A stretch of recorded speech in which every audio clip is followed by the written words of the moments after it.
Good evening and welcome to Friday night's Fools Rush In.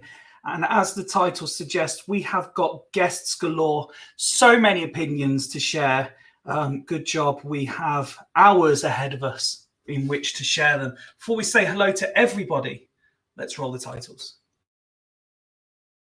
Take my hand, take my whole life too, but I can't help falling in love with you.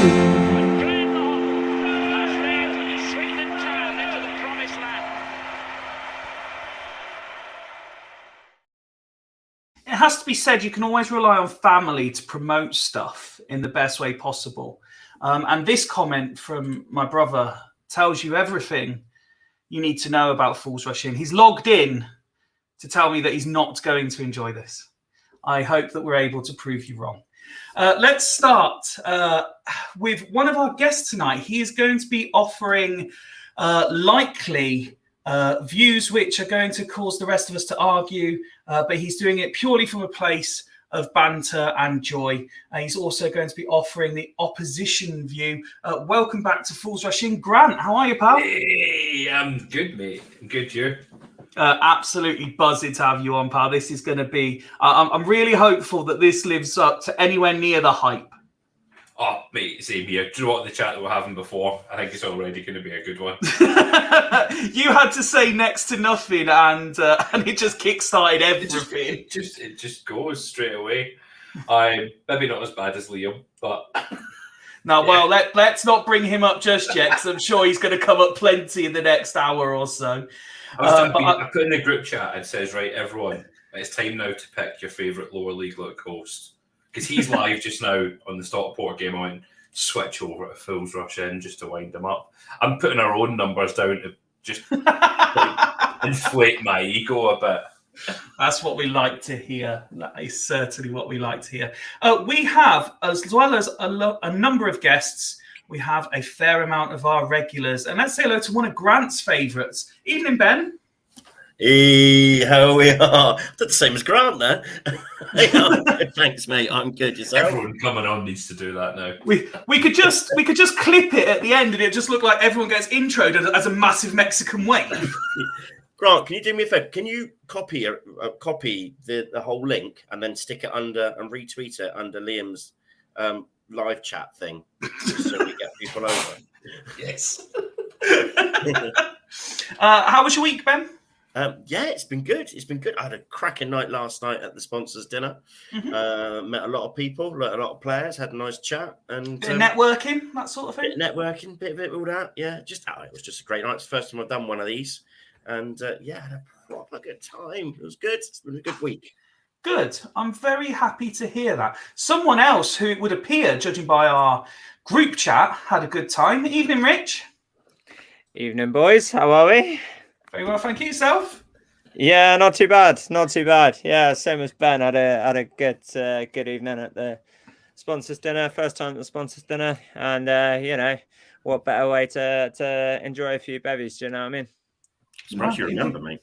What'd you say? I'm surprised you remember. Oh no! Do you know what? I wasn't hungover. Well, I was a little bit. What's the word? You weren't as hungover as the last sponsors dinner you went to. No, certainly wasn't. But it didn't help when I had a message from my manager this morning saying we need a meeting at 8:15, and I was just like, yeah, not this morning, thanks. Not on a Friday morning. Yeah, no I'm all right, thanks. Our next two panelists, however, had clear heads because they weren't at the sponsors dinner. Let's start by saying hello and good evening to Woody. Hey! Hey, how are we? I was saying rude. Like Boo Earns. Yeah. I'm very well, thank you, Woody. How are you, sir? Good week? I am. Well, the week's been okay. I am good. I am enjoying the fact that at 35 years old, it is now payday weekend, and it seems that every single fucker is out except for us on this podcast tonight. So I am absolutely buzzing at the fact I am now officially old. Yeah. How are you? Well, yeah, I never really thought of it that way. I like to look at it more that I'm lonely up in the East Midlands on my own. But now that you've said it like that, and I think I'm in exactly the same position, but 2 years younger, I think, fuck, I've got old quick. It's just the way it is, Fifey. It's just the way it is. On the flip side of that, someone who will be forever young is Nicholas. How are you, sir? Yay! I'm here. Yeah, I'm good. I don't know what you two are about. Your combined ages are less than mine. So what are you talking about being old? For Christ's sake. Jesus, man. Come on. Bloody hell. How to make somebody feel bad. You bastards. Hang on, Nick. Woody's not laughing at you. He's laughing at something. Oh, yeah, of course he is. Bingo bonking, isn't it? Something like that. Can I just say, I've put the comment up and Liam's just blanked it altogether. He's responding to other comments. Keep retweeting it. Keep doing it. Oh, dear me. We do have more guests joining us, though. First, well, all of the guests actually attended the sponsors dinner last night. Let's start with one who came as our guest. Hopefully his device is working at the 75th time of asking in the last 30 minutes. Evening, John. Welcome back to Fools. Hey! Double one for Grant. Yeah. How are you, pal? Yeah, thanks for the. Yeah, very well. Thank you, Fifey. Thanks for the invite last night, lads. Very, very enjoyable. Tried to John go does have a drink face. with Rich, but that didn't really work. John? Yeah, there we No, go, that mate. All we could see was like from your nose down. Half a face. That's better. That's because I was doing that silly wave, wasn't it? Threw me off. Yeah, it's Grant's fault. Yeah. Sorry. And next, and I think a Fools Rush in first, is not one but two people sharing the same camera.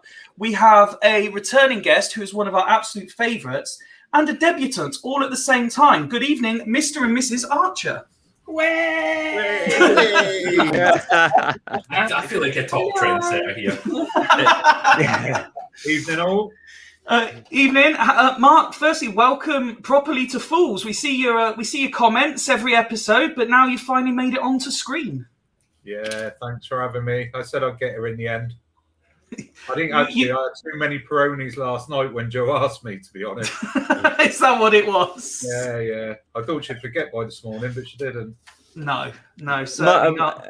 Instead of Mark messaging how drunk I was last night, he now gets to say it to me face to face. So. Rich, you were happy drunk. It wasn't like drunk. Oh, I know. Yeah, It was a happy drunk. no, I know. Yeah. No, I'm joking. It was great. No, I loved it. I loved it. It was lovely. And Woody, I love it. fucking 35 and you feel old. I've got 10 years on you. Yeah, but the difference there, Joe, is me and Woody look like we've got 10 years on you. Oh, Yeah. okay. Fair point. It's the beard. Fair point. That's the beard, yeah. It's the beard. Joe, you need a beard. They always say that. Bloody hell, that's what happens when you get like my age. You start sprouting hair from everywhere. And it's just like, honestly, you think you've got it hard as a man. It's terrible being a woman. Oversharing, but carry on. Before we go any further, Grant, you said you felt like a trendsetter. We even have a way in the chat. And for anyone who switched on hoping to see members of Swindon Town Women starting tonight's show, that was the plan up until a couple of hours ago. But a much better offer than an evening with Fools Rush In came in. So we are hoping to have that rescheduled for Monday evening. But we will still talk about the women's game at the weekend, as we always would. Evening, Philip, another one who was at the sponsors' evening last night. There's nice, Ben. Good touch. Good touch. Let's get straight into it, shall we? And the reason Grant is here is not to start off Mexican waves with Fools Rush In, but to talk Hartleppol. I will start with you, Grant. Let's go. Yeah. Do you know what? Let's kick things off in the right way. You must be thinking Swindon are there for the taking, surely. 100%, yeah. After the last few weeks of our upturning performances and watching Swindon's performances over the last couple of weeks, I am pretty confident that we can get a result at the weekend. It's like night and day to how we were when I was on last time. Yeah. Like, complete night and day. I was like, this isn't going to be good. It was a 4-0 prediction from yourselves, and I was like, oh, no. Yeah, it wasn't good, but I'm feeling, even though we're still sitting second bottom, I am feeling so much better. I'm about how we're playing. It's a totally different team, totally different style of football. Well, I wanted to a joy to watch just now. I wanted to ask you about that. So I prepared the league table, and as I said to Ben before we went live, I kept it respectful by keeping Swindon in the picture. Breathe it in, guys and girls. It's the only time we're going to look top of the table anytime soon. You've made it looks bad because you see with the thing going across the bottom. Yeah, no, you can see Rochdale. But yeah, looking at that, there is a bit of a points gap. But as you say, performance is improving, and are you confident you can drag? Well, if you ask Ben, it'll be Crawley, but possibly Colchester or even Harrogate back in the mix. Yeah, if Harrogate don't win tonight, as I said earlier on, if Harrogate win tonight, I think they're as good as safe. But yeah, we can drag Crawley and Colchester, and if Harrogate don't win, we can drag them back into it as well. We've still got to play Crawley in a couple of weeks' time. Crawley have still got to play Colchester. So there's points that will be dropped. Out of the 3 teams there. And hopefully it's Crawley that drop points twice out of that. Well, obviously we all know where Crawley have to go at the end of the season. I'm going to deviate off topic briefly very early into this show because of a comment that's just come in. And I really don't know who I want to ask this to because I know where it's going to lead. Woody, let me start with you. Nigel's messaged in and said, don't really care that much if we lose tomorrow as I want Creepies to go down. Now, I kind of get the sentiment, but me and you have said all along, he played to win. Yeah, I don't want to see Swindon lose regardless. I'd never want to see Swindon lose. I don't even get the sentiment, to be fair. Crawley are just Crawley. They're irrelevant for me. And I don't think they will go down, if I'm brutally honest. Are you going to do to Grant what you did to Shah the other week? Just say, look, I know you're on and you're a guest and stuff, but you're definitely getting relegated. I felt awful. Not wrong. I feel bad any time I say something like that to Shah because she's so nice. But yeah, I felt bad saying it to her all season that they are terrible. Well, I predicted them to go down last place at the beginning of the season, so I feel even worse. But yeah, no, we've got to go for the win. I mean, although it's very improbable now, it's still mathematically possible. It's still mathematically possible. So we need to be wise up to that. And not only that, if you look at, and I know we might talk about it later, but Jody's press conference saying that he hasn't even started talking discussions about players' contracts yet. So it's kind of, I'm thinking at the end of the day, these players have got something to play for, hopefully, especially the ones that aren't good enough. So it's, so they got something to play for next season. So no, I would never ever want Swindon to lose a game on purpose.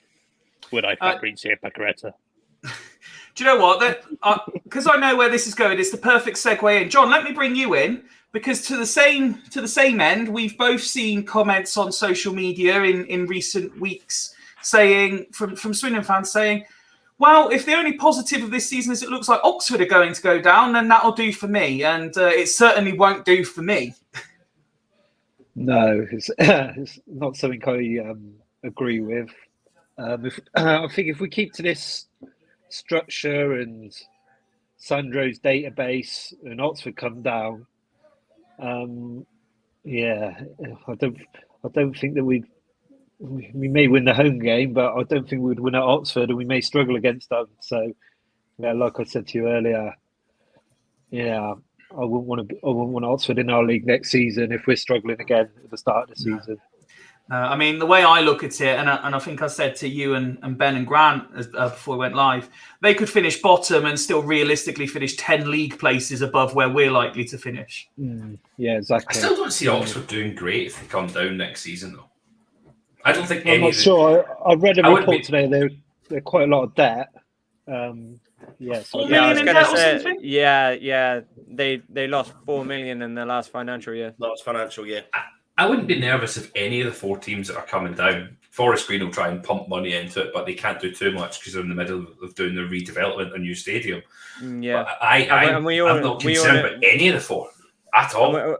and we all know what happens with stadium developments. Teams do take a dive, and you've clearly seen it. So, it's one of That's those a things. nice, subtle, optimistic dig there, Rich, isn't it? As we're set to redevelop. Wow. Yeah, but they're getting a whole brand new stadium though. That's And training facilities, everything. It's massive what they're doing. Yeah. Huge. Anyway, let's get back on track. So, Grant, from a Hartlepool perspective, you said the style of play and stuff of late has been a lot better. What sort of games should we be expecting, and who should we be looking out for? So, previously under Keith Curl, we played the only style of football that Keith Curl played was direct hoofball, and it was Continental long ball we prefer on this podcast, please. I was going to say fucking awful, but yeah, it's not the watching. I can say fucking awful, can't I? He was known for that though, wasn't he? Every club he's been to, he's a bit of a hoofball merchant, Keith Gow. But Askey's came in and he's just instilled, like, actually playing football, have the ball at your feet. He's putting into. He's been playing 5-3-2 recently. It's not his preferred formation. He prefers 4-3-3. But we've been used to playing a 5 at the back all season because we've been terrible when we've played 4 generally. Because we've not really had a solid defence from the start of the season. We've got a lot more solid defenders now. Whether we'll do 5 at the back tomorrow, I don't know, because one of our defenders got injured and he's been our centre of our 3. You won't need to. Well, we might need to put a couple of people on Austin. I don't know. We'll need to see. But through the midfield has been great for us. Mo Silla is an absolute engine. If you play through the middle, he just picks up everything. He just runs and runs and runs, bombs into tackles and wins them a lot of the time. Dan Kemp in the middle as well. We were talking about Dan Kemp before. He's just been an absolute wizard since he's came in. The stuff that he does with the football is unreal, and he's not going to be in League 2 next season. He'll be a League 1 player. Dangerous on free kicks. Connor Jennings up front. Again, he's like your annoying little brother. He will just be at you and running all the time and try to get the ball up to the top to the big man, Josh Umera, who is still... He might be quiet for a lot of the game, but all he needs to do is one thing, and when he gets it, he is phenomenal. He'll cause trouble and bully the back line. And you said that from your perspective, Swindon appeared to be there for the taking. Is there any, I mean, you kind of mentioned Austin in passing there, but is there any sort of area within Swindon's expected shape that you are worried about? I mean, massively no. No, not massively worried. I sound too confident saying this, considering we're sitting second bottom. That's fine. Austin always comes with a worry. I know I've had the chat saying that he'd get 10 this season. I don't want to be the team he gets that 10 against. I don't want to have a brace against us. Because I know it's going to come back and bite me, because I've got a bet on with Austin, which I know I have well and truly lost. He's just going to pop up in the box, and we need to keep him quiet. I think the key to yours is keeping him quiet. Okay. Let's head over to the Archers then. And Mark, let's bring you in for your first taste of STFC-related punditry. What sort of game plan are you expecting Jody to go with? I don't know. I think from talking to the players and everything, they are trying to be a bit more direct in play. Whether we'll see that or not, to be fair, I'm not sure, because we haven't seen much of it all season, 5 feet, to be fair, but it'd be nice if we did. And I won't do predictions. I've got a couple of players' predictions, but I know you like to do that a bit later. So, yeah, well, you can do players-wise, just don't throw a score out there just yet. Well, I was going to use them, mate. Okay, fair enough. Fair enough. And I was going to put a bet on for him, Grant, as well. So. And Joe, how about you? What are you expecting from Swindon tomorrow? I think expectations are high, but unfortunately, as in true Swindon style, I potentially don't think we will do that well. And that's not like me, but I've just not got the right feeling about it at the moment. I'm going to stop coming to games because I've decided that since I've been going with Arch, it's not been good. I picked a great night, haven't I? Everyone's so positive. Yeah. No, Happy days. No, I've just got this. Yeah, I think that people are saying that obviously where Hartlepool are and stuff. I think the expectation is very much similar to who was it I can't remember. Anyway, I've slept since then. I think people are expecting it. Yeah, so people are expecting it to be a walk in the park, but I don't think it's going to be. No, I don't, and I think Hartlepool rightly are on form at the moment, and I think that we potentially will either come away with a point or give the 3 points away. Mark, every panelist enjoys their first ever question that's addressed to them, so I'll send this one to you. It's from Mike. Simply asking, why are the Archers sat in the dark? Mike, it's cost of living crisis. That's why we're not on separate computers. We need to find another lamp. So we're in Mark's man cave. And so he likes to sit in the dark, does he? Yeah, it's literally a cave. Yeah. It's yeah. Cost of living crisis a day after your sponsorship extension. Okay, guys. That's a sacrifice light. That's true commitment, that, Woody. I will put the light on at some point. Nigel's saying light some candles quick. Right, I will put the light on. I can't be trusted with fire. Oh, good God, can't either. Woody's got even darker. I've just saved up from a season ticket. just saving from a season ticket. Nigel's saying the vibe is off. So if there was anyone to get this shit back on course, let's throw our Mr. Positivity out there. Come on, Ben, rescue us already. Do you know what? In fact, actually, if it was 2 weeks ago, I would have been joining you lot and saying the old doom and gloomage. But I think with McEvely back, and you've got McCann. McEvely? Who's McEvely? McEvely signed back after 7 years or something. FBT. We got another left back. We could do with him right now. With FBT, and he had Blake Tracy. Blake Tracy, FBT. Absolutely nothing like he looked really good. Really good last weekend, especially got a good partnership with Brewitt. They handled pretty easily anything that Stockport had to throw at us. We've got George McCreachin and McEachran. Both I reckon as double pivot. I think we've got lots of pace to hit them with. I think Lavigne might start at right back because I think Hutton's been arse of recent, despite what I said before. We'll come on to that later. Yeah, and I think we're a lot stronger than we were a couple of weeks ago with the players that are returning. We're a lot more solid. I think away from home, it's not been too bad. I think home's the problem. I think we're about 18th in the form table at home. Away from home, we're roughly in the top 7. We've got lots of pace. We'll have Sade and Rush, either Pepper Murphy, either side of Austin. Sade and Rush. Yeah, rushing. And then we've got Williams just below. No, he said Kits and Neots, not Russian, man. We're causing problems.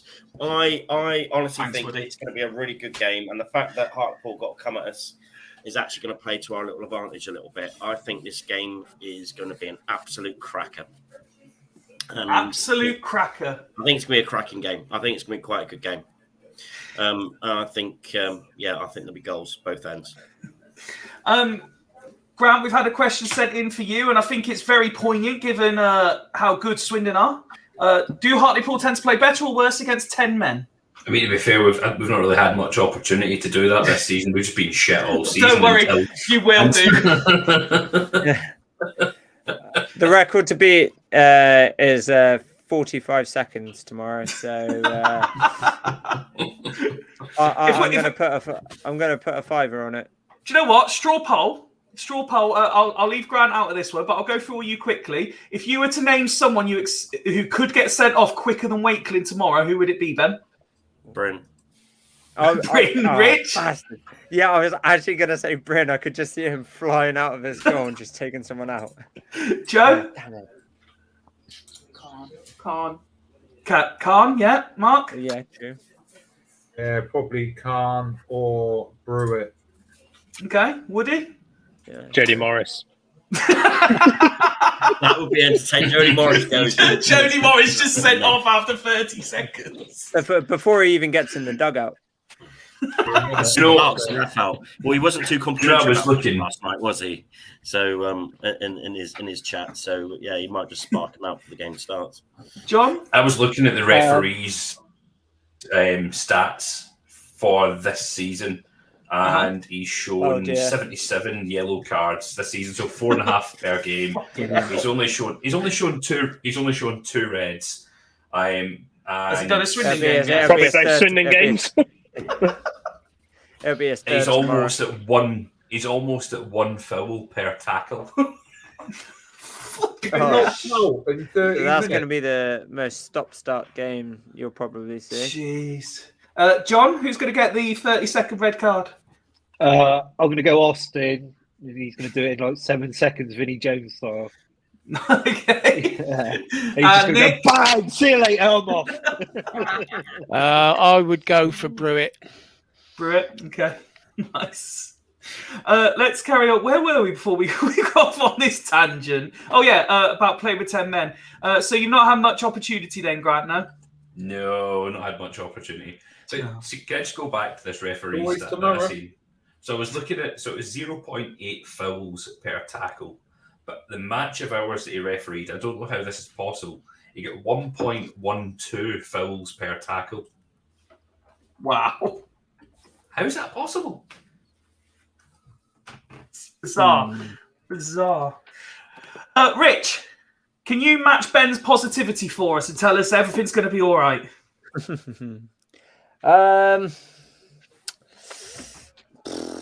Not really. I don't know.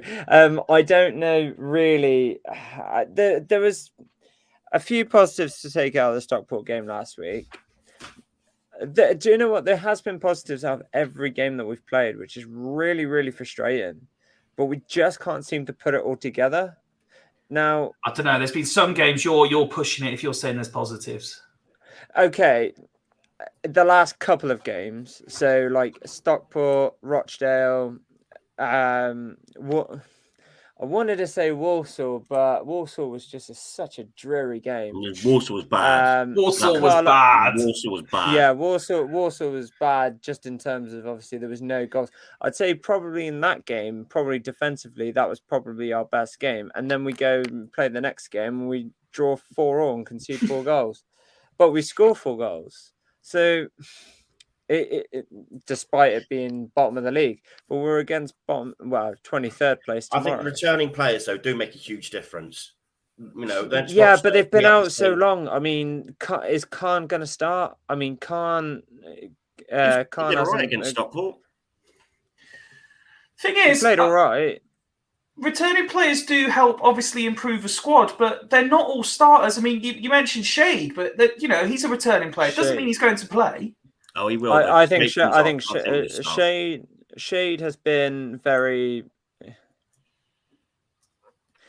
For anyone listening on audio only, that's Rich stopping to read the comments again. He can't help himself. He's been doing it for 2 years now, and he still can't help himself. Oh, I like that. No, Shade won't be. I think Shade's best performances when he's played in a Swindon shirt. Ned would disagree with me on this, but I think have been just coming off the bench. Carlisle, Rochdale, he's been a fantastic impact sub. I mean, and so has Woody, have given Shade the fair bit of criticism this season, but like you look at it the second half of the season and you see the impact that he makes when he comes off the bench it's far better as to what he does when he starts a game. So we do need some strength. We do need some firepower, especially in the wide areas. Like I don't think Wakeland's going to play tomorrow. So it could be a chance for Shade, you know. But we need some kind of strength up there. Well, who would you play instead of Woody? Isn't Wakeland suspended? Oh yeah, Wakeland's suspended anyway, so he's definitely not going to be playing, is he? That's why I was confused when you said I don't think he'll play tomorrow. That's something I was Swindon just would do, though. We try to play a player that's on suspension. That's something that we would do. It's like, oh yeah, no, we don't want to play Shade. Let's try put Wakeland anyway. He might be suspended, but still, you know. Can I just sorry, but Mike just flashed up about Adeloy, and we've been saying this for a long time. Adeloy needs to be in the squad. Guaranteed he ends up playing tomorrow because he used to play for us. Oh, did he? Yeah. Oh, did he? Oh yeah, in the National League, didn't he?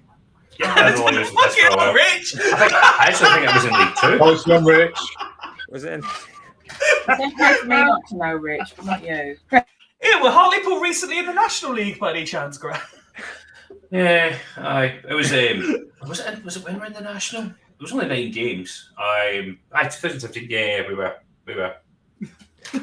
Just very quickly there. Doesn't Grant look a bit like a Scottish Charlie Austin? Yes. I'm going to shave my beard now. Sorry, I just had to throw that out there. The thing is, so as someone who gets likenesses thrown at them all the time, the only thing I have to ask is, how can you look Scottish? Like you described him as a Scottish Charlie Austin. You can't look at him and say he looks Scottish. No, I just meant in terms of obviously he is Scottish, but you know. He's not even got his tenants with him. Not tonight. I've been drinking water tonight. Yeah. But in all seriousness, though, Joe brings up a great point in terms of Adeloy. I would love to see Adeloy and Charlie Austin start up front. I think Adeloy's been treated quite unfairly, to be fair. I know he scored a very late consolation against Newport, but he hasn't played since then. And it's not like he's been injured or anything like that. I don't quite understand as to why he's just been absent from the team. He must be terrible at training because they keep playing Jeffcott ahead of him. He must be awful in training. That's the only other sort of scenario. Well, Ben, you got up close and personal with him yesterday. Did he look match fit and ready to go? He looks match fit. He's a brute. He's built like a brick shit house as well. He's brick shit house. I wouldn't tell him that he's crap to his face. He's I'm sure he's taller than me as well. I'm just like, he's a big old boy, is Adeloy. He's strong. Because you're taller than people think you are, aren't you, Rich? Why do people think I'm a midget? No one's ever said you're a midget, but I was surprised how tall you were the first time I met you. Yeah, it's true. It is fair true. Yeah. I said that to Charlie yesterday when we all stood up with having a photo with him. He just looked at me, you're taller than I thought. Oh, he did say that. Who was that? Yeah, he did say that. Ben, you say that to everyone. Except Jody Morris. I am taller than Morris. Period. I am taller than Morris. Yeah, but I think most Mark, are people you not taller than Morris as well? Me, I am, yeah. Our 11-year-old is taller than Morris. Me and Ben might be in competition here for being quite short. I'm not the tallest. Well, to be fair, that I would describe myself as a fairly average 6'1", but even I was concerned that I was short the first time I met Joe. I was like, maybe I'm not as tall as I thought I was. Are you being horrible to me, or do you? I'm not being horrible. I'm just saying you're tall. I'm not. I'm 5'11". I would say that's tall. It's not tall.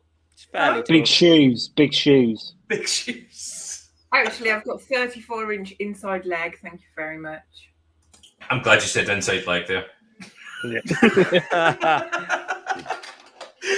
Nick, you've been waiting very, very patiently to come in. Now, it's up to you. Do you want to discuss the height of all the Fools panelists or the game tomorrow? Well, yeah, all this tour talk doesn't do me any good, does it? So I'll stay well away from that. Actually, from tomorrow, I'm quite looking forward to the rest of the season. I'm looking at it's a 9-game season.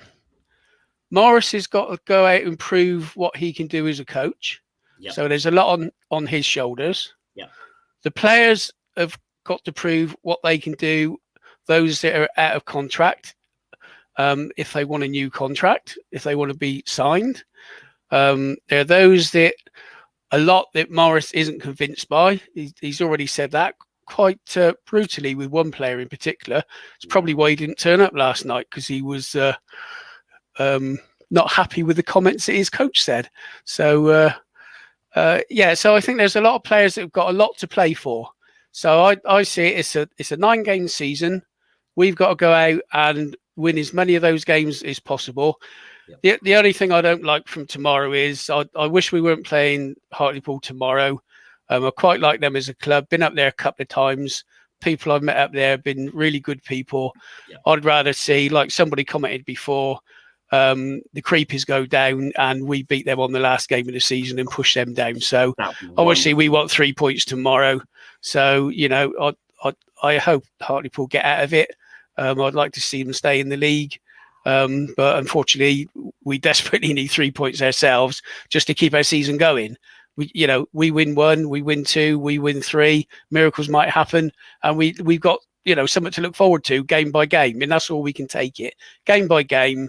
And we've got to start tomorrow. So God knows what's going to happen. Basically, it could go either way. But there's a lot from the coach down to all the players. They've got a lot to prove for these last 9 games, because season ticket time, isn't it? And there are so many people that are saying, is it worth buying a season ticket next year? But do I want to pay 27 quid as a walk-in? No, I don't want to do that. So there's a lot riding on it. It's the season isn't over. And as I say, to me, it's a 9-game season, and I'm looking forward to it. Yeah, cracking. Nice. Grant, next question that I'd saved up to ask you again comes in from Nigel. Very busy on the keyboard tonight. Thank you, Nigel. What's the pitch like up there? I always think our pitch is one of the better pitches in the league.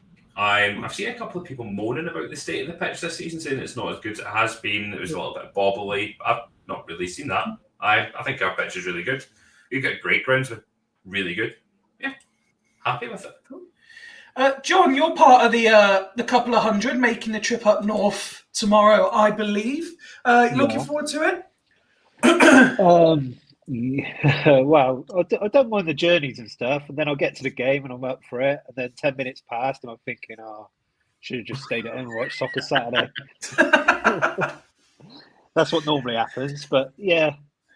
Well, all I can say is we've only got Darcy injured and obviously Wakeling suspended. So apart from that, it's really our strongest squad really that we've had after Christmas really. So that's what I'm going by. We've got no excuses now.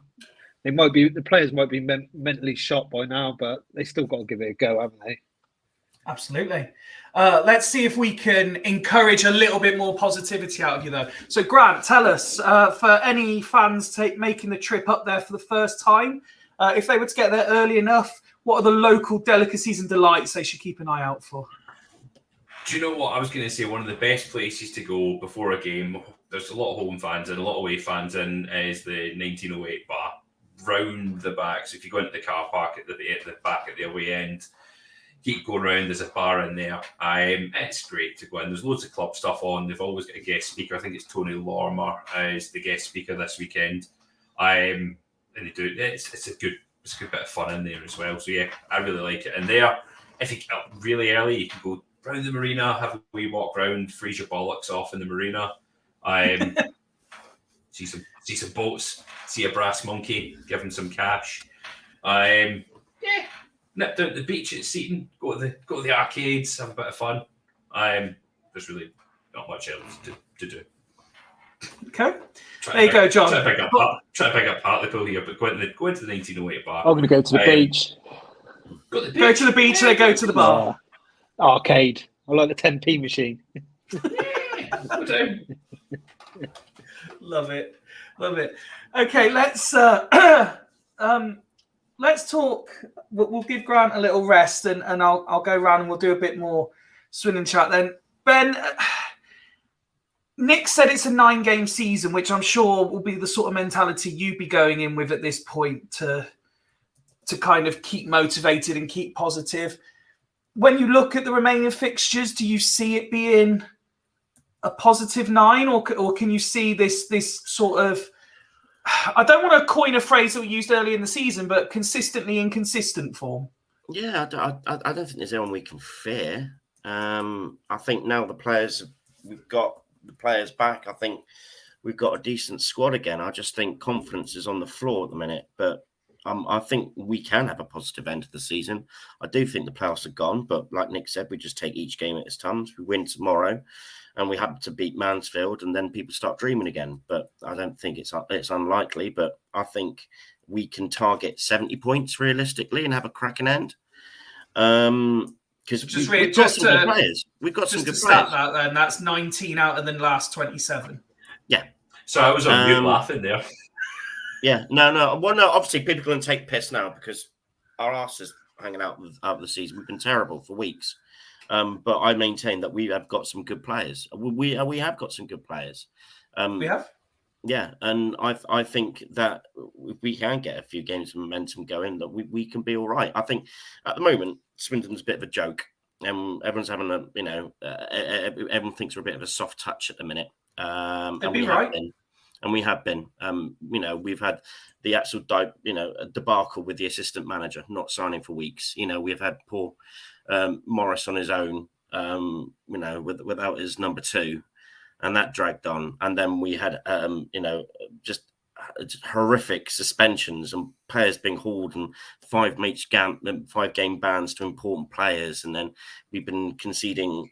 In fairness, that's sort of self-inflicted, though. It is a little bit, but I do feel for a little bit Khan. And as Morris said last night, Khan got stamped on and then hit in the face. And then because he pokes him in the chest, he gets red and a 5-game ban.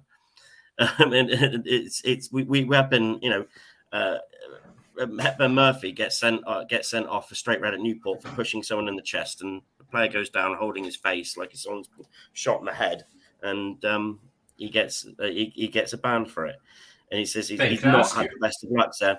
But then also is the back line. We've had one fit centre back who's a 20-year-old from Liverpool. All of this is self-inflicted still.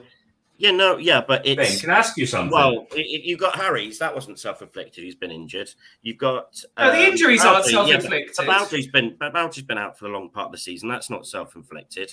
No, but going from January to now with one centre-back... season's not self-inflicted.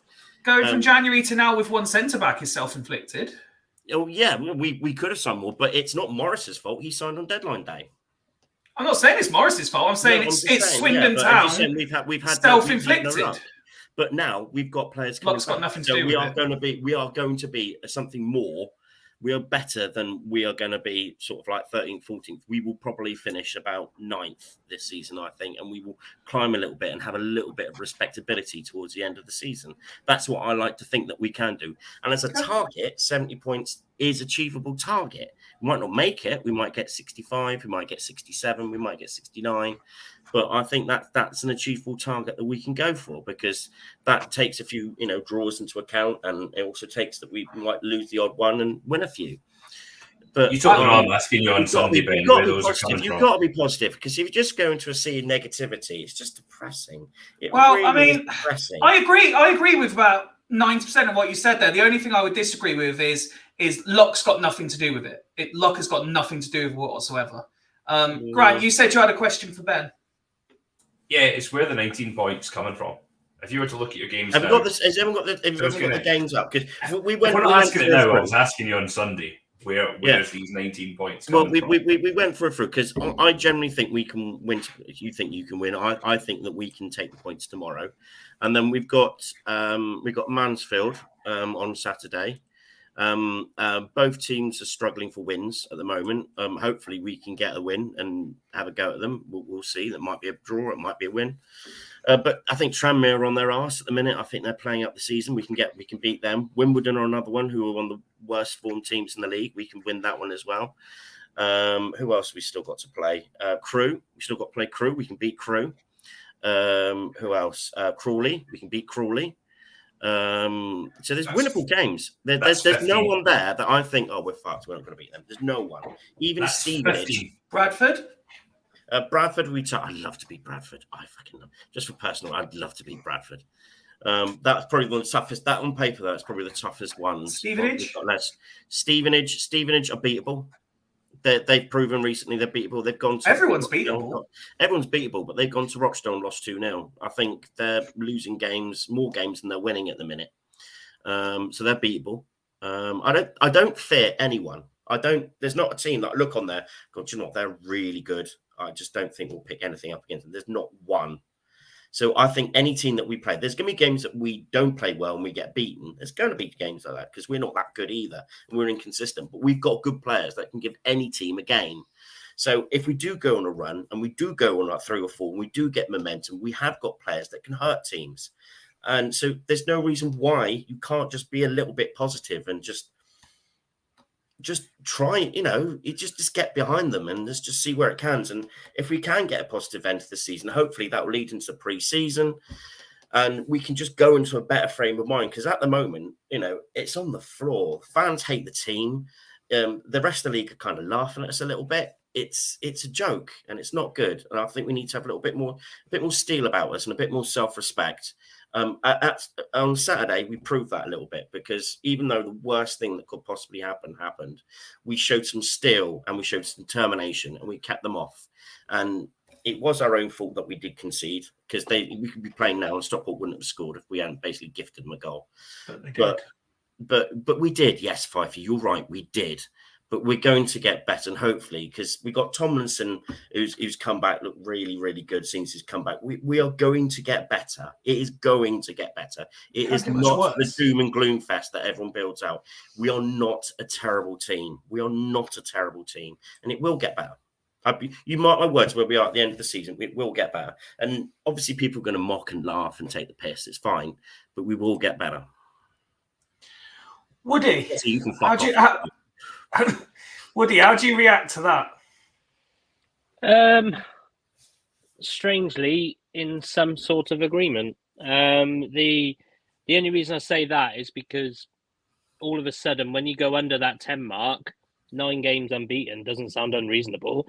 And we've got to bear in mind as well that we're mid-table for a reason, that we are inconsistent. So there has to be a point where we might put something together. Do I think it will happen realistically, though? That's where I disagree. I don't think we have it in our squad. I like to believe that it can happen, but I just think that we're.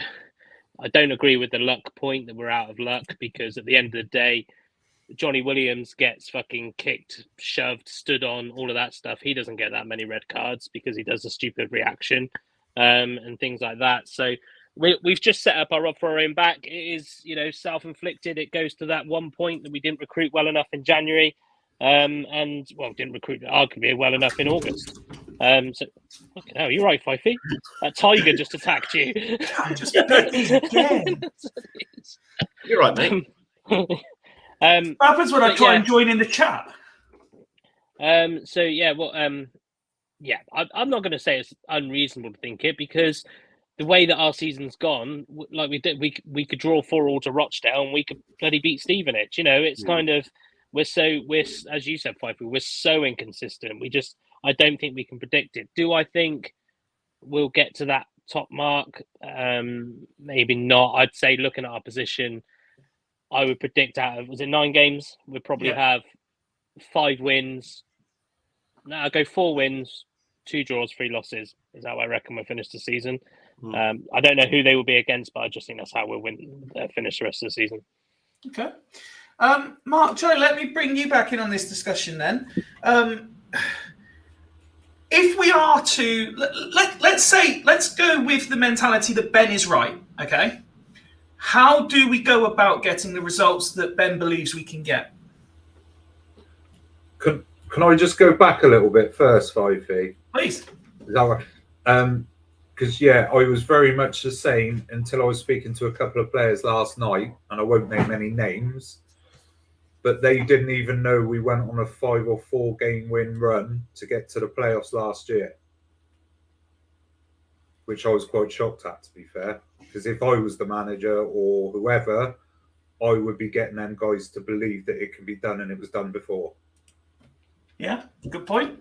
Very, very They good might point. go and tell everyone now, so it might be all right. I don't know, but You made sure they knew. yeah, and I said Do you know, like in that weirdly- front we had Forest Green, Barrow. You know, we had some real big games towards the end of the season. The county ground was rocking. Mm. You know, they opened the Stratton Bank, and I said it can be done. We did it before, Who but did they your just Uptown thought Starter we were there. games? Us. Yeah, that's yeah. The Uptown in form last season, towards the end of the season, was when McCurdy came back, and he had the game of his life against us. Yeah, and that's the game that happened then against us. So it better not happen again. Well, he doesn't play for us anymore. Sorry, Grant. I know. Yeah, no, he doesn't. Anyone doesn't. We've got Charlie. Everything's. He's down the road from me. It's all right. So yeah, that's probably my biggest concern is that there's not a dream, but they can be sold that to inspire them. Yep. And it's not been done. And when Mark, do you believe on that point? Do you believe that Jody believes? Oh, that's a tough one. If I'm honest. Well, you don't come on and get all the easy questions. I think he knows he needs better players. Is my thought, to be honest, and I think he wants to get those players in and go on a run next season. I was really concerned when Brand wasn't over the line yet at the effect that would have on him. But now Brand's been signed, I'm not so concerned anymore. Okay. But I think he will try and do everything he can. And the players were saying, like, I said, look, you know, what was the difference between the training with Morris and Lindsay? Because I always question what the training was like. Mm-hmm. And they said the intensity is so much higher.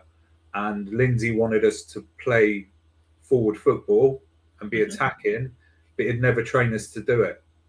Morris is doing that. And when that clicks, we'll get there. When that is, I don't know. Okay. Rich, when you again, does that answer it or not? I don't know. Yeah, no, that's fine. That's absolutely fine. You can relax now. Rich, on the same end, if you look through the squad, without going over the same old stuff about experience, etc., do you think there's enough players in that squad that you can trust to perform in these last 9 games? I mean, we talk about the disciplinary record, we talk about the stupid goals that we seem to concede. Is there enough players you can trust to perform in the last 9 games? Do you mean just like in individual games, or to go on a run, or however you want to interpret, mate? Well, I think in terms of going on a run, I don't think we've won more than 3 games on the trot this season. So if you think we're going to do it, we didn't last year though. We didn't win 5 on the trot all last year. I'm sure yeah, but I'm just saying. But you say we didn't rock 1-3 on the trot this season. Back end of last season, we needed to win like 5 on the spin. We hadn't done that, but we did when we had to. Yeah, but we had one player that we relied on, and that was consistent all through the season. He went off injured. Who was out injured, came back again, and he was our fire starter. And he not saying he single-handedly got us to the playoffs, because he didn't, but he was a massive part of the puzzle. Do I think that there's any individual player in this team this season that I think I can rely on? No, there isn't, because I feel as if that each player. So I talk about wins. So we haven't gone on a winning run this season, and I think that's been down to the consistency of the players, because I don't think any player has had a consistent game of more than 3 games. On the trot. Say again? Apart from FBT, I'd say. Sorry, Rich. Yeah, maybe FBT as well. Yeah, I think FBT is probably the only player, but he hasn't really. I'd take Joe in there as well, Rich. Who? Joe Tomlinson. Fucking hell! Really? He's only played 2 games. Yeah, but if you're gonna go for someone that's like putting a bit of effort in. Effort's different. Effort's different, though. Effort is different. I think as long as because I can put in 100% effort every game, but I might not have the greatest of games. Effort is one part of it, I think, but I think also to have to be consistent and playing really, really good football, it is completely different. If players were playing consistently, without having to chop and change it a lot, then I think would be great. I tell you one player that is probably a very good example of being very inconsistent, and hence why he's been left out of the squad an awful lot, is Jeffcott. I think obviously Apart from the fact he's rubbish. Well, we talked about that game back at Mansfield, and we were all singing his praises though. Even you were, Fifey. Like that was. Oh yeah. Don't get me wrong. He didn't do. I'm sure he's had one good performance this season. But that's what I mean, though. That's what I mean. And he's been in and out of the team, so it's one of those ones. Obviously, injuries hasn't helped. Suspensions hasn't helped. I think the discipline of this team this season is a lot. Now, you could maybe partially blame the refs, but to be quite honest with you, I don't think the refs have really given one bad red card this season, because we haven't had any overturned, number one, and most of the red cards we've had have been straight red cards anyway, probably apart from McCurdy, I think, in Salford game. Yeah, against Salford. So you can't really blame the refs, and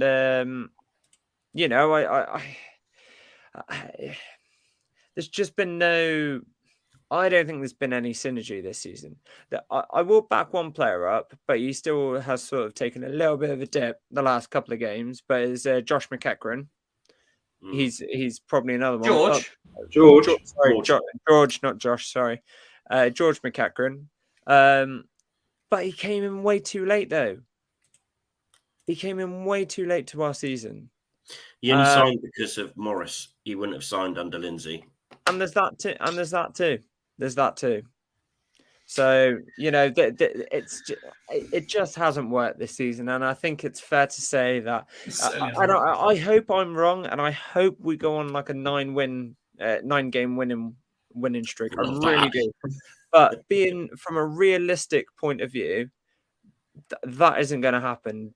Going by the squad that we have, the discipline in the team, the consistency of the players, the consistency of our results, I think they're all major factors of the reason as to why we're not going to get playoffs this season. And I think it's fair to say that we're going to write that off.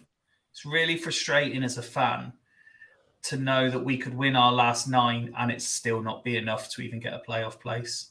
There's that, and it's the hope that kills us. It always was. It always was last season as well, which is so annoying.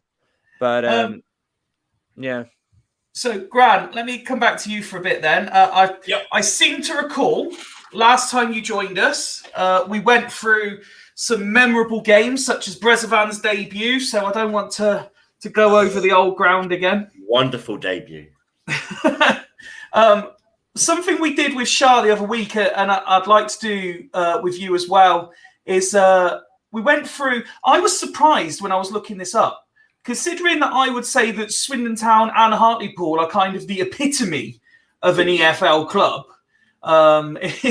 They seem to be. Yeah. There's not been as many players represent both clubs as I thought, but there have been a few. So what I'd like to do is just read out a couple of names, not a whole host of names, read out a couple of names and just see if your Hartlepool reaction is the same as the rest of the panelists' Swindon reaction. This got some interesting ones with Shah, who she thought were some good players, and our panel went, oh God, no, and vice versa. So the obvious place to start is a man that's already been mentioned, Tomi Adeloye. Yeah, I mean, he didn't really make much impact for us at all. 9 games and done, the square root of nothing, really. No. And judging by the shrug from Ben and the shrug from Woody, people would pretty much ascertain it's the same at Swindon. But Joe, you're very much with me, aren't you? Team Adeloy. Give him a chance. Sorry, I forgot who was talking. Yeah, I like Adeloy. In fact, I had a little conversation with him last night because the friend that I was with for dinner, because we didn't sit together, dared me to tell him that he was really cool, and I did.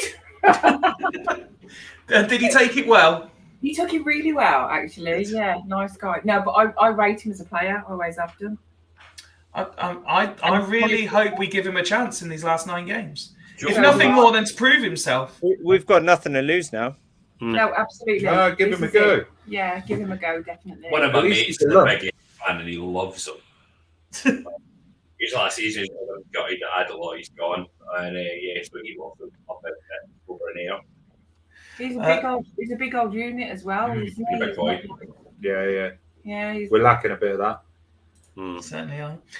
Next one on the list then, Grant. Andy Monkhouse. Oh, what a player he was for us. Yeah, loved Andy Monkhouse. Yeah, he's a good player. I liked him. Kept scoring against us. Good player. Shouldn't have left us. He just gave everything every game. It was a bag of tricks, worked so hard. Yeah, I loved Andy Monkhouse. He was with us in one of our best teams that we had. Sorry, Nick, did you want to add anything else there? Because I heard you sort of jump in and you were nodding as soon as I said his name. Yeah, no, I like Monkhouse. Good player. Say he shouldn't have left us because every time he played against us, he bloody scored. So, but yeah, I like Monkhouse. He was a good player. Decent. Okay. Next on the list then, Billy Painter. I was waiting for you to say the King's name. Absolute King. Love him. He was our captain for a while and he won me a lot of money at the bookies. Any of the Swindon contingent want to jump in on Painter? Player. I agree with that. Like Painter. Yeah. He was all right. He scored some crackers and he missed some sitters. I also remember the nickname Barn Door Billy Painter because he had the few. Was that not when he went to Leeds? No, that was at Leeds. Yeah, but he had a great partnership with Charlie. I think the playoff season. I think they scored about 50 goals between them. Unbelievable. Did you see someone saying Monkhouse good, Painter shit? That was Cosy. Here's one had a pop at me. Nah, take that back. Nonsense. You won't be the only person to disagree with an opinion that Christian shares at any one point in time. Tommy Miller. Oh my God. Tommy Miller, self-diagnostic. Tommy Miller. That was Paolo Di Canio when he did his hamstring. He is our Dr. Miller. Dr. Miller. Dr. Miller. Record sale player. Oh, absolute legend at our club. Yeah, we sold him. Was it just under $1 million we sold him to Ipswich for? Yeah, absolute Pool's hero, Pool's legend.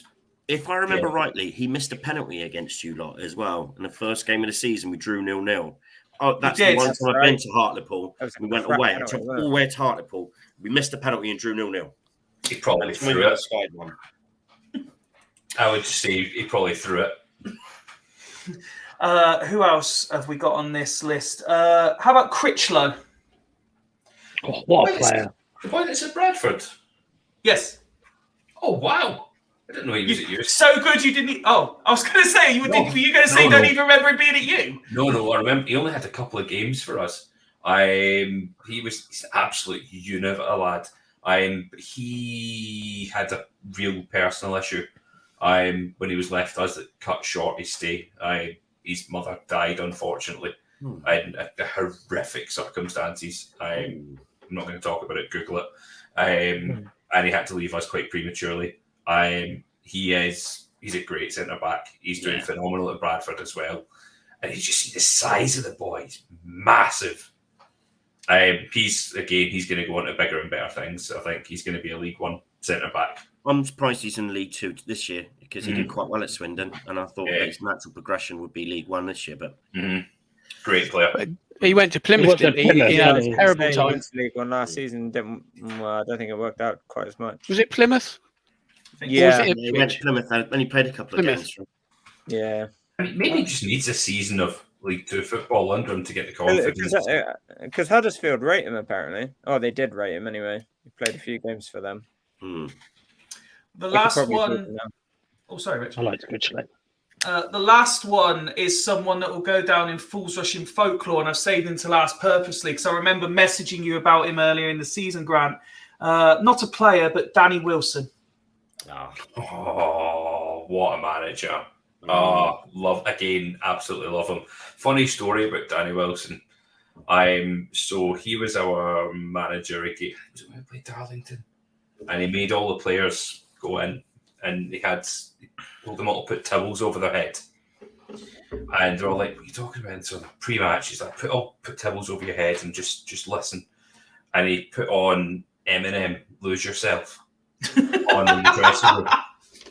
And everyone was just sitting there, and he was sitting there bobbing his head away, trying to get all the players G'd up for it. And everyone thought he was on the wind-up. And just like Mickey Barron, like popped his head up, and he'd seen all the players there and Danny Wilson was just set on it, and they just take the piss out of that story now. What a manager. I love Danny. Wilson. Brilliant person. Really, really nice guy. Love Danny. There was actually something caught my eye earlier today. There's been a tweet going around, one of those. What is your unpopular opinion that gets this reaction? And it's a scene, I think, from Tangled or one of the Disney films where all the knives are around. And someone put after an earlier tweet that went out about which of these Swindon sides were better between Paolo's era and Welland's era. The reply to that one was Danny Wilson's playoff side would beat all of those teams, no questions asked. And I was like, that shows you how highly he's still regarded, considering how highly people rate that Paolo's team was in League One playoff final and the other two were in League Two. Yeah, I would fully expect you to. Also, you've got to think that season we had Southampton, we had Leeds, we had a lot of really good teams, and we should have finished second. We should have finished second that year. We smashed Leeds 3-0 home and away. We smashed them. We really should have got second. We were second in like April, and we sort of bottled it. But yeah, that is football, unfortunately. That is sad football. Right, it is prediction time. I think we've had a chance to go down memory lane, and we've spoken about the game. So now it's time for the big one. And I could mark her prediction. He's straight back on the screen. Look, love it. John, let's start with you. Are you going with the expectation of seeing a win? Well, I say every away game, we're 1-0 up at half time, so I'm going to stick with that. I fancy a 1-1 draw. 1-1 draw? Okay. Yeah, Nick? I've got to be positive now in their 9-game season. I'm going 3-1 Town. 3-1 Town. Nice. Woody? I'm going to go 2-1 Town. 2-1 Town. Rich? Yeah, I'm going to say 2-1 Town. Okay. Ben? I think it's going to be quite an intense game, end to end. And I think we're going to edge it 2-1. Edge it. Last 10 minutes. When Hartleppol trying to chase the win, we'll edge it. Okay. Now, Mark, you've watched enough of these to know that fundamentally we're shit at predictions, so don't be going and getting all good at this. No, in fairness, I won't go with what the players said because I think we'll concede, and I reckon 2-1 as well. Okay. And Grant? I'm going to be really controversial here. I think we're going to do something that we've not done in a little while. Keep a clean sheet. Okay. And I think we're going to win it 3-0. 3-0. So we've done nothing in this last hour to dampen your positivity and enthusiasm then. I've been encouraged by everyone but me and Nick. We have not kept a clean sheet since Doncaster in the 4th of Feb. And I think we're going to win this 3-0. Okay. Yeah, but Grant, you don't know how that works. You only keep a clean sheet if we say Hartlepool haven't kept a clean sheet. So because we didn't say it, it's not going to happen. The best thing, I've not told anyone this prediction, so this is the first time I've said I've kept it in for this, and nice. 3-0. By the way, I know you're all fully invested in the conversation tonight, but is anyone looking at the time? Anyone got the full-time results in the games tonight at all? Oh, I'll look them up. Yeah, one each, both of them. Yep. Both finished one each. One each. Yeah, one each. So it's not bad. Not What bad were for the you games boys. again? Not I know bad. They stay Stockport in played touch, and don't they, I reckon? Salford played. For goodness sake, you've given Ben hope again. No, I didn't Stockport, talk about Salford. Salford. I won't mention Salford until we've won 3 in the spin. Then I'll start talking about other teams. Okay. Stockport, Salford, and Tranmere. Harrogate. Yeah, so that's good. That's a good score for, let's just say Hartleppol, because Harrogate's staying reach. Harrogate are still in it. Yeah, still in that fight.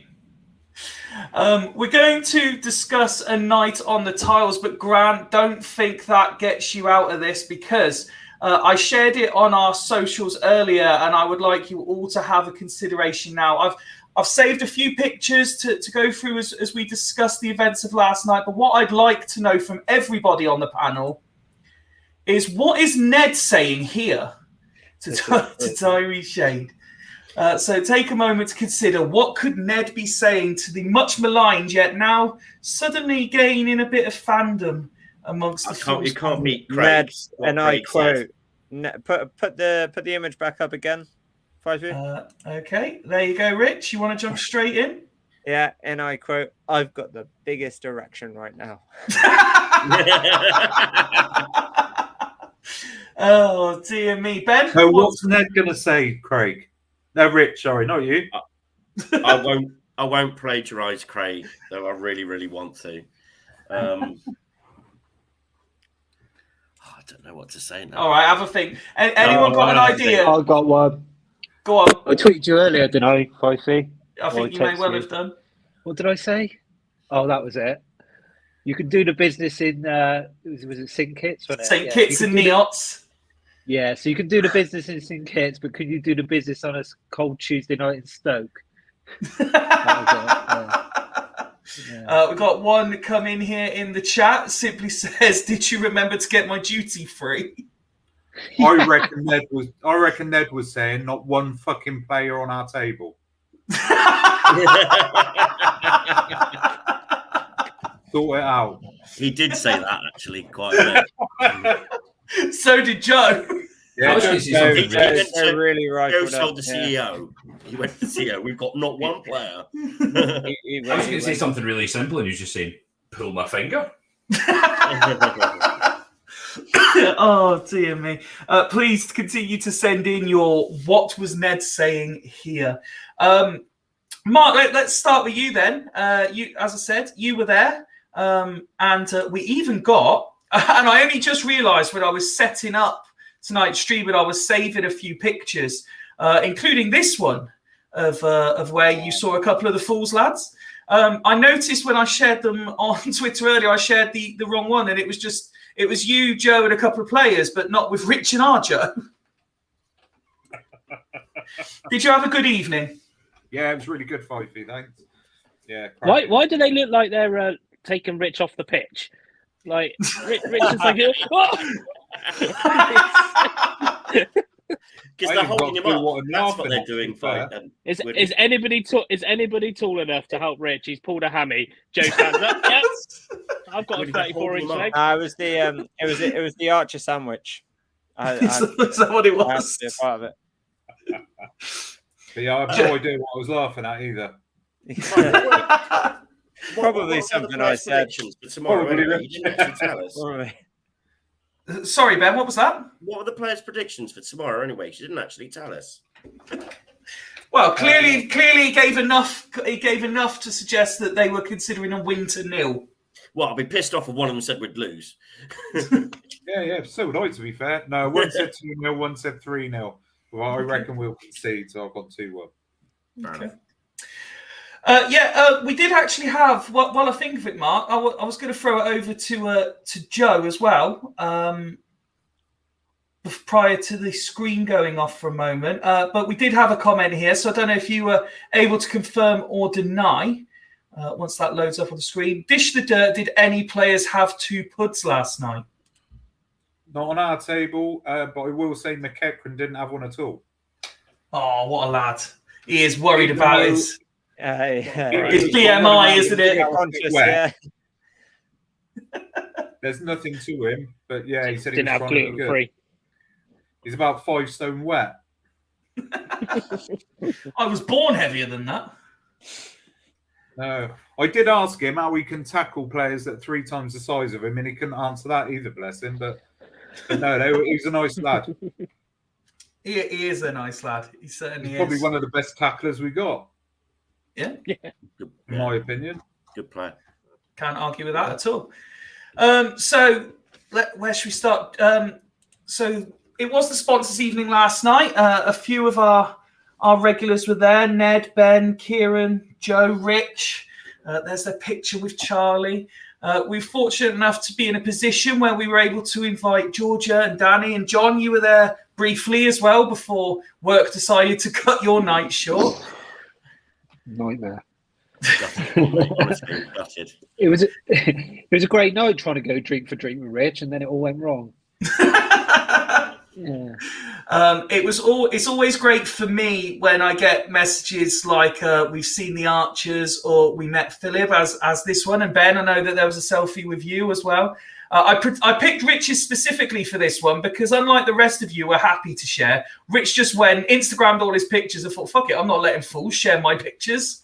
So I picked this one specifically of just Rich. Well, no, because STFC actually put on their Instagram. They actually shared it on their Instagram. Yeah, I saw that, Rich. Yeah. I was just like, it looked so good. That was not my attempt whatsoever. And then I wake up this morning to see that they've shared. I was just like, yeah, this is weird because they never do that either. No. On the previous topic, Rob's tweeted in, evening Rob, agree with Grant, 3-0 Hartlepool. That Rob Angus. No, certainly it's a Rob Angus. Ben put on his cape for me and lived out everyone's dream of not getting just one picture with Tommy, but 2 pictures with Tommy. It was so great. He had to do it. And his Alfie Moon shirt. His Alfie Moon shirt, indeed. I was going to say that is some shirt, Ben. Thank you. I've got a few like it as well. I've got even louder ones. And we were talking about likenesses earlier in the show. Let's not forget this classic. Proud father. Like a proud Father father. and son. Father and son. So go on then, Rich. Tell us from your perspective then. Good evening. Yeah, it was fantastic. Yeah, it was brilliant to be with the guys. We had some good, really good laughs. Obviously, Mark and Joe were obviously there as well, which was really nice to obviously mingle and talk to them. And it was really good that obviously Charlie came over, although he wasn't actually sat at our table. Charlie Austin actually came over. And he had a good chat with us, which was really nice. And and it was obviously good to be up there with the shirt and Charlie. Obviously, it was a bit of a shame that Kian couldn't make it for whatever reason, but hopefully at a later date we'll be able to have that moment with him. So that'd be really, really cool. But yeah, in terms of it, it was just a really, really good evening. I'd love to because I can never remember her name, but the hospitality lady. Do you know what her name? Nick, do you know what her name is? Is that Rachel? Is it? Yeah, Rachel. I got. That's not Rachel. That's Ned and Tyrese. That's what Ned's asking Tyrese. Who's that? Who's that hospitality? No, we've just had an entry into the What's Ned Saying, so I'm just flashing it up on the screen.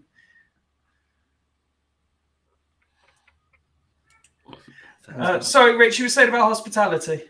Yeah, no, I can't remember her name, but I think it's Rachel. But she looked after us on our sponsors day as well for the Carlisle game. Rachel Burt. Isn't that the woman that makes the cakes? Woody, can you remember her name? Oh, I don't know. Don't know. I think, yeah. But she Rachel is the hospitality. Rachel Burt. Yeah.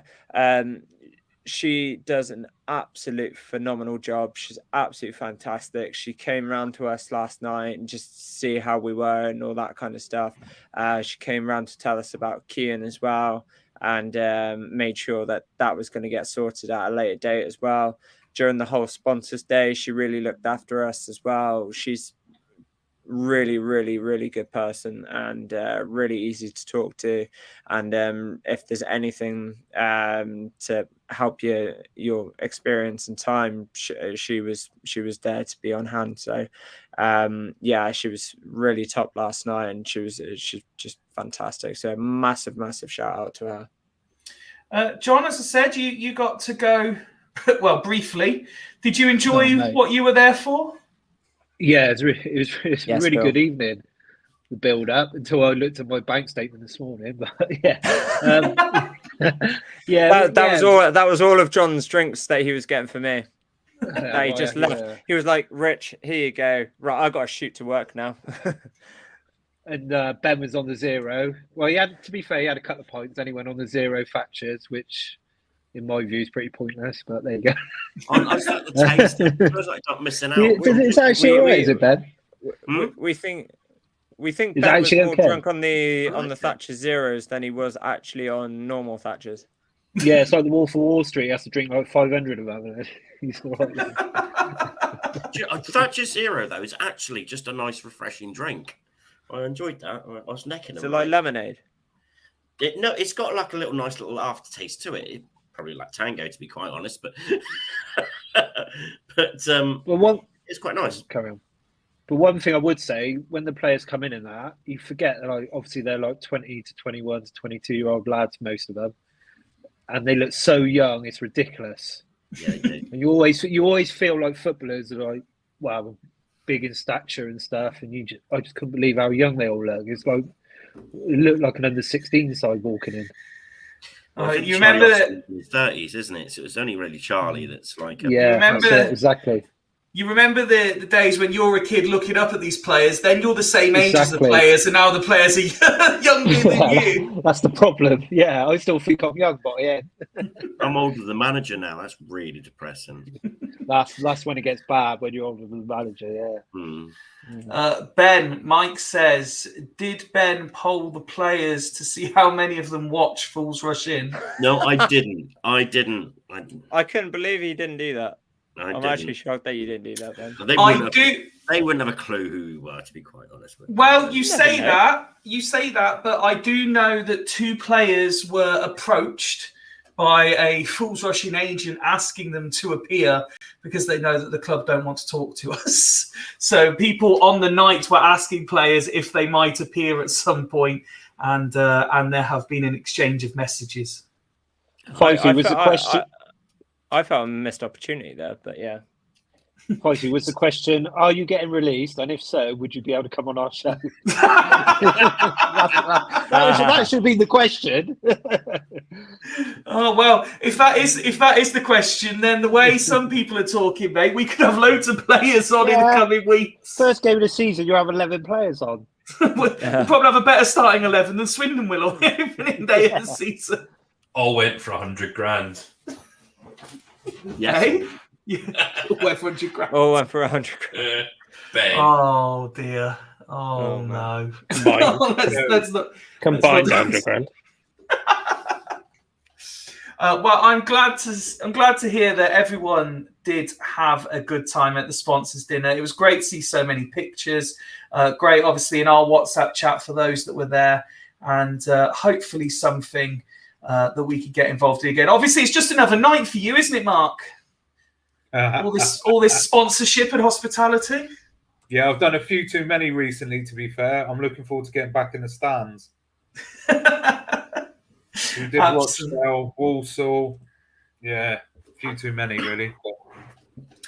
Right, let's move on to important matters, Woody. And a reminder for those watching and listening that just because Swindon Town are away on Saturday doesn't mean there isn't football to watch this weekend.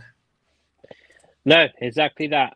Obviously, it's the county ground game. Was it third of the season? Third of the season.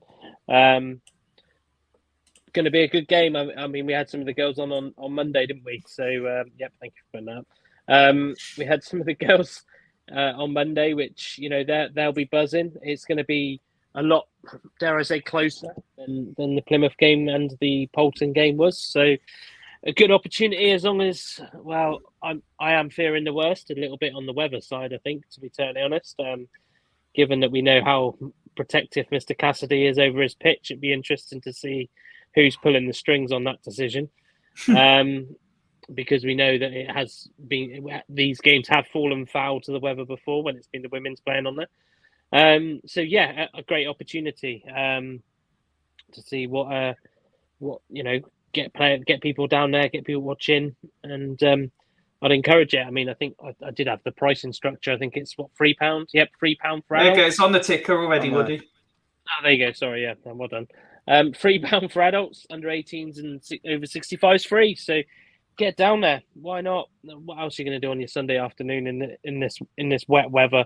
Don't watch a Harry Potter marathon. Get down there, support your local team, and yeah, that's and good luck to the girls as well, because it's going to be a tough game. And I think there's obviously a lot going on around the game as well in terms of commentary and stuff. And without any disrespect to the guys doing the commentary, for me, I'd rather have people getting in the gates and getting pitch side and supporting the girls on, because as I can't remember who said it, I think it was Bowds that said it on Monday.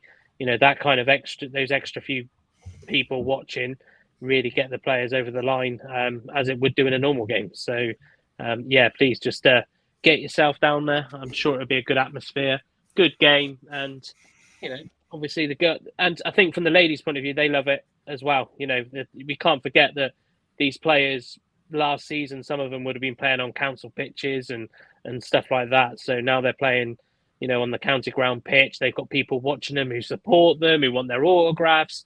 This puts them under the spotlight, and for me, it's what the club needs, and hopefully sets it quite well for people to start. If they can get a good win tomorrow, Sunday, if they can get a good win on Sunday, then hopefully that might boost some season ticket sales for the for next season. No, 100%. And as you say, it's a good opportunity. If you've not seen the chance to watch Swindon Town women play before, being at the county ground is a great opportunity, great value at £3 for a ticket as well. The ladies we had on Monday really sort of sold it as to why it's going to be competitive. It's not like, as you said, Woody, it's not like some of the other games that have been there where it was that there was a class apart in fairness, with Poulton. This is going to be competitive. There's going to be a little bit, it's going to be a bit of needle in the game as well. It's going to be a very physical game. Obviously, me and Woody saw Southampton play earlier this season against Abingdon, and you can tell they're very physical. They're very loud in terms of quite argumentative as well. So they could go there to try and shit us a win. But obviously, we've got Swindon women. We've got to get a big crowd to get behind them and try and push them through this game. And the more people that, like Woody said, more people that they can get through the gates, the extra I think it will have on the team too. And we say it every week. We say it for the men's team every week. The more atmosphere you can get in that stadium, the better it's going to be for them. And I think that this game, more than any game, considering it's so close in the table as well and not so far out on points, everything counts this game. So obviously good luck to them, and hopefully they can it'll be good on the pitch and good in the stands. No, 100%. And as we've said, well, since we started doing this, we look to try and promote and highlight particularly the women's team. So we can't encourage you enough if you are able to go. As Woody said, the club's sort of chosen outlet partner have got commentary or alternative commentary as well as stuff on the day as well. And in fairness, it's only right to highlight it. Fools Rush in sponsored Steph Ben, who's on a return from injury or recovery from injury. I was exchanging a few messages with her the other day, and it's a really bad injury. So it's going to be a really interesting insight, depending on how much detail she goes into about her own situation as to just, how that recovery is going. But she's determined and she's adamant that she's going to be back and better than ever when the time is right. But it's certainly a long road to recovery that she's under. But if you do get the opportunity to listen to Steph at the weekend as well, please take that chance to do so. But as Woody and as Rich have said, we wish the women's side all the very best of luck. Fifey, with go on, regards to that, the item for Alice is well on its no. way to being prepared. And no. as soon as it's done, I will let everybody know. And then we just need to pick a game to attend. Oh, no. Oh, no. I'm so worried. You can blame Alice for this. It's all down to her. She shouldn't have said She was the one pushing it. So, and Alice is scheduled to be back on Monday as well.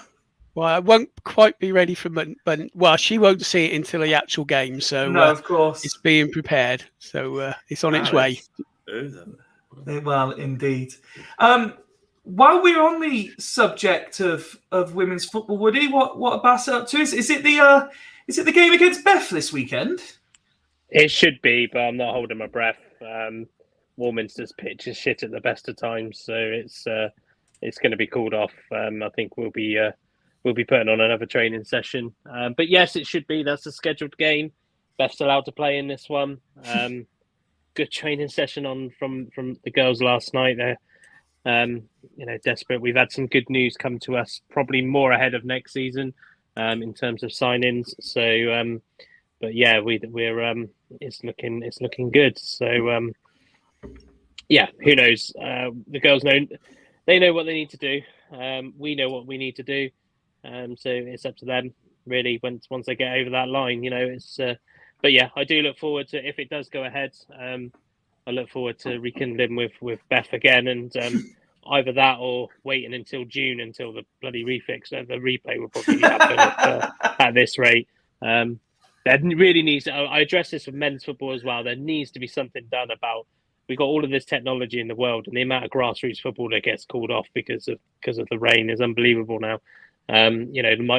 Our team, if we don't play this weekend, we won't play on Easter Sunday, and then we would have been about 6 weeks by that time. We would have had a 5-week gap between games.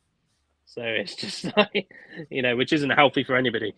So it's, but yeah, no, looking forward to it. So unfortunately, that means that I will unlikely be at the county ground, which I am a little bit going about. But at the end of the day, my team come first. So looking forward to it.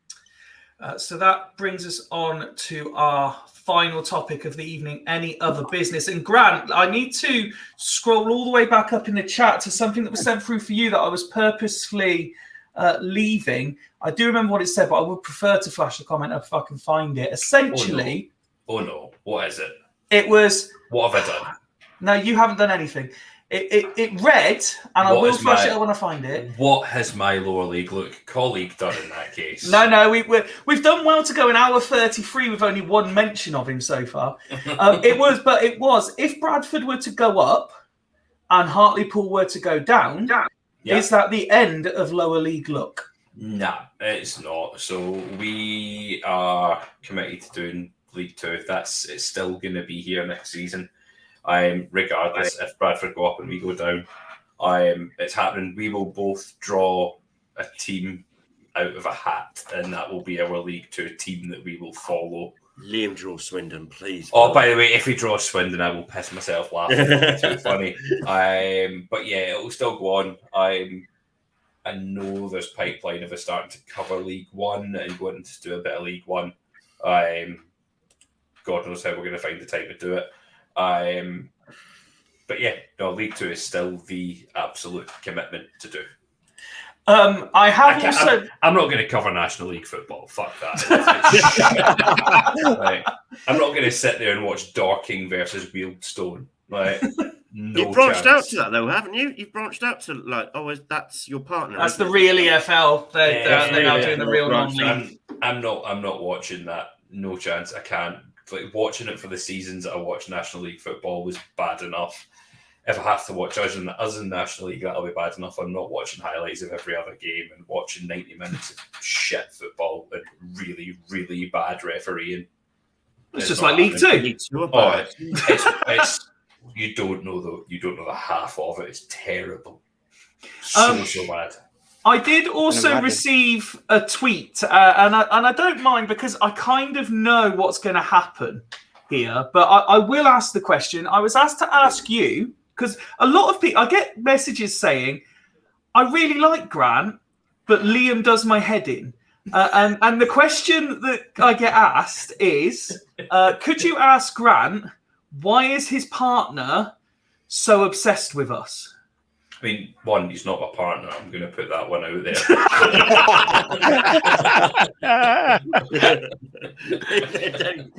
Go to bed tonight. Just to dispel any rumours. I am married. I have a wife. She is through there. Right? She hates Swindon as well. She's grown a weird hatred for Swindon. I don't know why. But it's because she listens to Ben for 2 hours every Sunday. And he takes up my time on Sunday. I think that's why. So, do you know what? I don't think he doesn't hate Swindon at all. He loves Swindon. Everyone gives him so much bait. And if you give Liam bait, he will just go. He'll run with it. He'll go and he'll just keep winding people up. People have got to realise he's the biggest wind-up merchant going. And he do my head in as well. He does my head in as well, but yeah. Do you ever, because obviously you two have obviously shared access to Lower League Look, it's your baby. Do you ever sort of log in, look through what he's been doing and going, oh, for fuck's sake, not again? Yeah, all the time. So I've got the Lower League Look notification. So anytime a tweet goes out, it pops up on my watch, and I'm like, fucking hell. What's he doing now? A DM comes in, I'm like, oh my god, because I don't use that Twitter as much. I use my own Twitter most of the time. I very rarely tweet out. See, I need to train myself to do that. I've got lazy, and I tend to just reply to people for the Fools Rush In one. Someone was having a go at us the other day. They were like, "Oh, you're just a Bradford fan account." I was like, "Liam, tweet off your own account for the Bradford stuff. Makes us look fucking terrible." But yeah, he doesn't hate Swindon. He's just a wind-up merchant, and you guys bite all the time. That's just how it is. We love a meltdown at Swindon. We love a meltdown. It's so easy to do. You seen our WhatsApp group on Saturday? Yeah, it was especially when they're messaging Ben. It's not me. Saturday, I walked away. It wasn't me biting on Saturday. Walked away. Last Saturday night was amazing. And on Twitter, on Saturday after the game, I largely walked away when he was falling out with all the Swindon fans. I walked away. So I'm not as bad as some. Do you know what's great? There's one lad who absolutely fucking despises Liam. Despises him. I know he's watching. And he just always refers to Liam as that big turkey up north. Every day we get tweets on it. We can't see them anymore. We can't see them. But it happens all the time. So I don't know what the problem is. We just find it funny because this person has a right to have the hump. Evening, Boo. Hang on, sorry. Oh, go on, Rich. Sorry, I thought you were going to say something. He has. Is he reading? What's happening? No, he's not froze. Is that a meltdown? In other news, Mark, let me come to you. You're staying with Swindon Town. Yeah. You signed a new contract. Oh, Mark, you committed. I know, mate. Sucker. You must be delighted to sort of carrying on your partnership with the club that you love. Yeah, definitely. Yeah. No, it's great. I think, in fairness, as we were relocating, we wanted to raise the brand awareness and stuff. Plus, the heart ruled ahead a bit to take Dylan to a game and then see the family board at the side of the pitch. Like, so. Nice. Yeah, nice. Nice touch that. But no, it's all good. Fairness, they have been really good, and you know what we put in the statement was true. We've witnessed what they do off the pitch as well at Foundation Park and things, and they're absolutely superb. I can't praise them enough. Did anybody see, and more to the point, does anybody actually care? The report that went out that Swindon ranked 7th this season in the Going Green sort of results. Michael Doughty would care. Michael Doughty would care. So we are the 7th best in League Two in terms of our processes and actions in our attempt to go green. Grant, did you see this? Where did Hartleppol finish? I think we got a rating of like 5.5 or something like that. Which puts you where in League Two? Somewhere really shit. I mean, I don't know. It matters what happens on the pitch, really, for me just now. Anything else? No, 100%. Anything else, and that's an afterthought. That's not really our concern at the moment. It's trying to stay in the league. Well, no, I completely. Playoffs. What? I did tell you we'd make the playoffs. See, fucking top 7. Oh.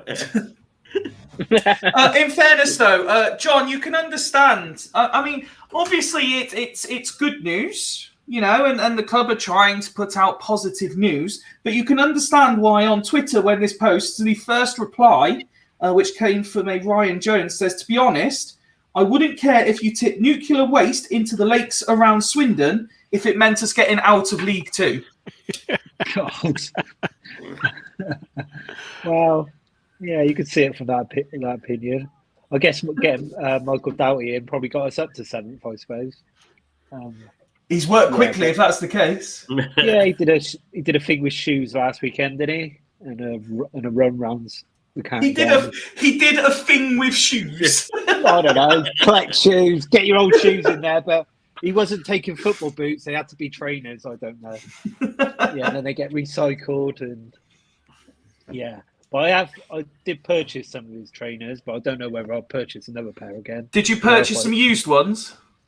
No. You got some Halos off his website. I've got a pair of Hilos. They're about 100, I think they're quite a lot. Hilo, Ben. Hilo.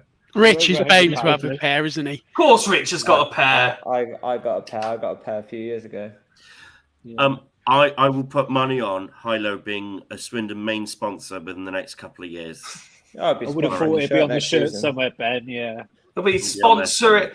No, because Swindon Town are now the home of the most, with all due respect, are now the home of the most random sponsorship arrangements in the world. So Hilo will probably be sponsoring where the players' boots go. Yeah, the kit boot room. Hilo sponsored boot room. They'll be sponsoring Jonah and Steve next season.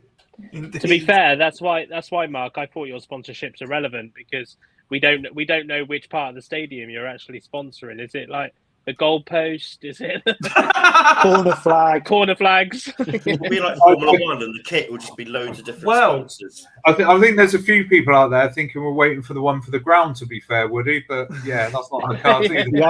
the Archer Town in. Oh no, that's Macca's already. I did notice. I think ring to it though.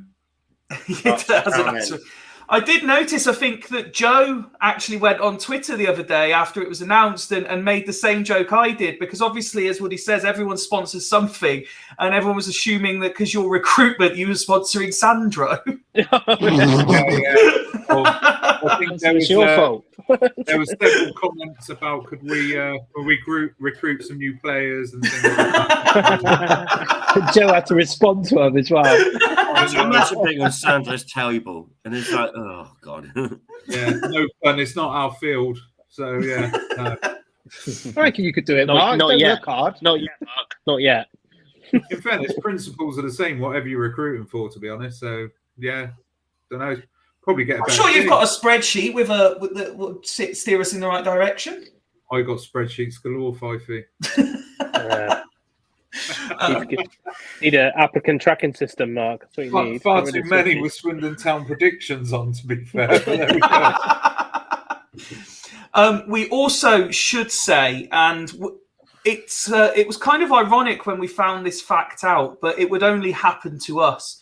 We'd like to wish Fools sponsored Kean Harries a happy birthday for tomorrow, because somehow, purely by chance, Fools Rush In managed to sponsor a player whose birthday is April Fool's Day. Of course we did. Of course we did. Was he born after 12 o'clock? He was born on the 1st of April, yeah. Was he born after 12 o'clock, though? I don't know. I wasn't there. I don't know that personally, but we'll make sure we ask We'll him. ask him. But yeah, happy birthday for tomorrow to Kean Harries. I'm sure you'll be able to celebrate, because judging by the comments in the recent pre-match, there's almost no chance that he's going to be in the matchday squad. Let's be fair. Unfortunately for him, which is a shame, because like Tommy, he's a player that I'd actually like to see get some game time. I think he's got something about him, does Kean? I'll And, be very so- surprised after Morris's comments, though. I think. Well, yes, exactly. In fairness, a few games I've seen him in, I thought he was all right. To be fair. Yeah. Mike's suggesting, and I wouldn't know. I don't know.